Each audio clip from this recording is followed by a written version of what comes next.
Hello बच्चों, let's see this question. Question says when a ship floats in sea water. जब एक ship sea water में float करती है तब weight of water displaced by ship is less than weight of ship. Weight of water displaced by ship is more than weight of ship. Weight of water displaced is equal to weight of ship, none of above. Here the key concept is buoyant force.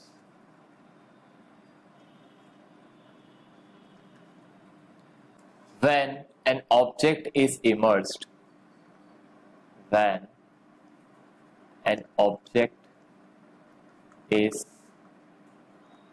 immersed in water or any liquid, in fluid, then upward force object experience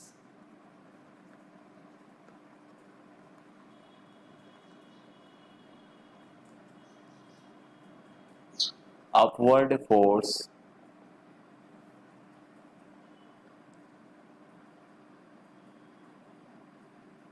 exerted by fluid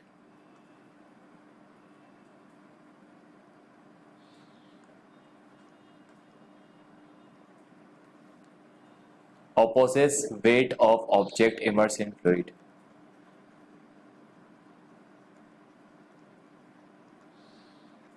Weight of object which is immersed in fluid. जब किसी object को fluid में आप immerse करते हैं तो वो object fluid के द्वारा वेट को अपोज करते हुए एक फोर्स एक्सपीरियंस करता है जिसे आप बोलते हैं, ये जो अपवर्ड फोर्स है इसे आप बोलते हैं ब्यूएंट फोर्स. इसे आप कहते हैं buoyant force. This force act upward on object submerged in water. Act upward on an object submerged in water. जब पानी में सबमर्ज करते हैं तो ये ऊपर की तरफ एक्ट करता है, वेट के ऑपोजिट डायरेक्शन में एक्ट करता है. So, when object is submerged in water, तो buoyant force एक्ट करता है. तो when यहाँ पे आपके पानी भरा हुआ है लेट्स से, और किसी ऑब्जेक्ट को आपने इसमें रख दिया पूरी तरह से आपने क्या कर दिया, इसे सबमर्ज कर दिया, तो इसका वेट तो W नीचे की तरफ है बट ये ऊपर की तरफ buoyant फोर्स एक्सपीरियंस करता है.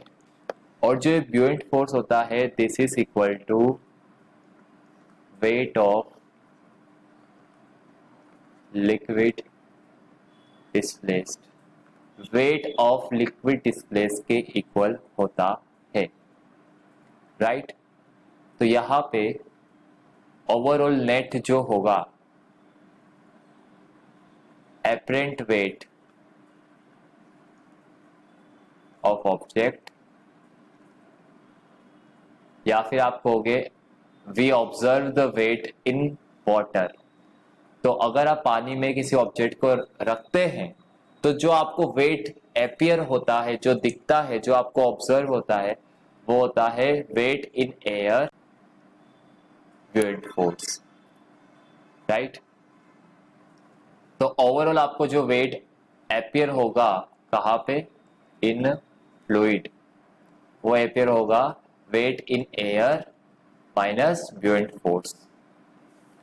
अब क्वेश्चन कह रहा है कि शिप फ्लोट कर रही है, तो फ्लोट कर रही है तो आप क्या बोलोगे, according to principle of flotation, principle of flotation, weight of floating body is equal to weight of liquid displaced by its submerged part. Weight of floating body is equal to weight of liquid displaced by submerged part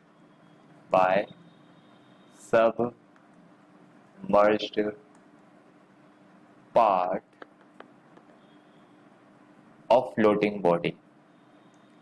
Therefore, ship is able to float in water because weight is same as weight of liquid displaced. तो यहाँ पे जो weight of ship है, weight of ship is equal to weight of liquid displaced.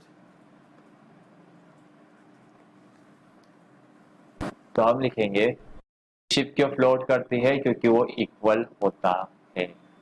Wait of water displace is wait of ship. This is your answer. I hope you understood the solution very well. Best of luck. Thank you.